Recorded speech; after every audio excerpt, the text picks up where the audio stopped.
Oi, pessoal, boa tarde, tudo bem? Hoje a gente vai falar um pouquinho sobre teoria geral do processo. A gente vai falar sobre dois princípios bem importantes processuais, que é o duplo grau de jurisdição e o princípio da motivação, né, da necessidade de motivação das decisões judiciais. A gente vai começar falando um pouquinho do princípio do duplo grau. Conforme a gente conversou, né, existem alguns princípios que eles são basilares para o processo, e o duplo grau de jurisdição sem dúvida é um deles, tá? Que é aplicável a toda e qualquer área do processo. O que diz o princípio do duplo grau de jurisdição? Primeiro de tudo, ele possibilita às partes, tá? Tanto para o autor quanto para o réu, a chance de uma revisão da decisão proferida em primeira instância. Então vamos imaginar o seguinte, né? Se a gente imaginar, por exemplo, uma decisão proferida na primeira instância dentro de um processo civil, eu tenho lá a possibilidade de entrar com recurso de apelação. E o que traz essa possibilidade desse recurso? Uma possibilidade, né, uma obrigatoriedade de revisão daquele caso concreto. Então, quando o tribunal recebe um recurso de apelação, ele vai avaliar todo o caso concreto, as provas produzidas, o objeto do recurso, para trazer uma nova análise àquele caso concreto. Isso é possível também em razão da existência desse recurso, desse princípio basilar, né? E ele assegura essa reanálise. Não necessariamente assegura uma reforma da decisão. Quer dizer, o tribunal, por exemplo, quando ele vai avaliar esse recurso de apelação, dentro do processo civil, ele pode alterar o teor do julgado ou não, mas fato é que diante desse princípio trazido aí do duplo grau de jurisdição, os desembargadores eles têm o dever de avaliar o caso novamente. E aí pode ser que esse recurso tenha ou não provimento, mas fato é que deve-se analisar novamente aquele caso concreto. Óbvio que eu parte, né? Só vou me apresentar um recurso quando houver alguma previsão legal ou argumentação jurídica para tanto. Né? Esse recurso, obviamente, ele tem que ser, ele tem que trazer ali uma argumentação jurídica acerca da necessidade de reforma da decisão de primeira instância. Mas fato é que, diante desse princípio, eu tenho a possibilidade de uma reanálise ao caso concreto. Então, duplo grau de jurisdição nada mais é do que isso, uma possibilidade de revisão daquela decisão proferida em primeira instância, uma possibilidade ali de proferir do tribunal, né, proferir um novo julgamento acerca daquele caso concreto. Isso é garantido para as partes em geral, tá? Então, tanto o autor como o réu, aí vai depender muito da decisão, se ela foi procedente ou parcialmente procedente, enfim. Mas fato é que as partes inconformadas com essa decisão proferida, elas podem interpor o recurso com base no princípio do duplo grau de jurisdição.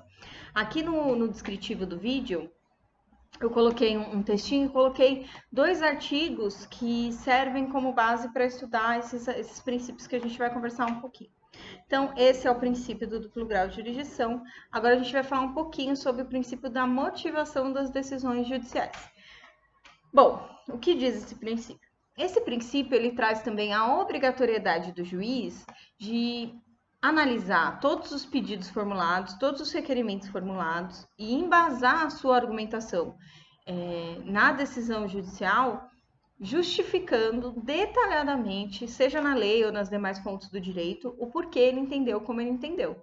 Então, assim, o juiz ele não pode avaliar um caso concreto e apresentar, né, dizer o direito ao caso concreto, se desprendendo das fontes e da lei em si. Ele tem que analisar o caso concreto e ele tem que dizer o direito ao caso concreto, sempre pautado na motivação dessa decisão. Então, ele tem que justificar por que ele indeferiu o pedido, por que ele entendeu como procedente a demanda ou improcedente a demanda, ou parcialmente procedente a demanda. Esse princípio ele traz a necessidade do juiz justificar por que ele entendeu como ele entendeu. Tá? Então ele tem que trazer todos os motivos de cada um desses pedidos, dizendo qual a razão e a base jurídica, né, qual a argumentação jurídica utilizada para que ele deferisse ou indeferisse os pedidos, julgasse procedente ou improcedente a ação, ou parcialmente procedente. Então, o juiz esse princípio nada mais faz do que obriga o juiz, desculpa, do que obrigar o juiz a justificar o seu julgamento. Então, ele tem que dizer por quê e qual a base jurídica que ele utilizou para decidir como ele decidiu, tá?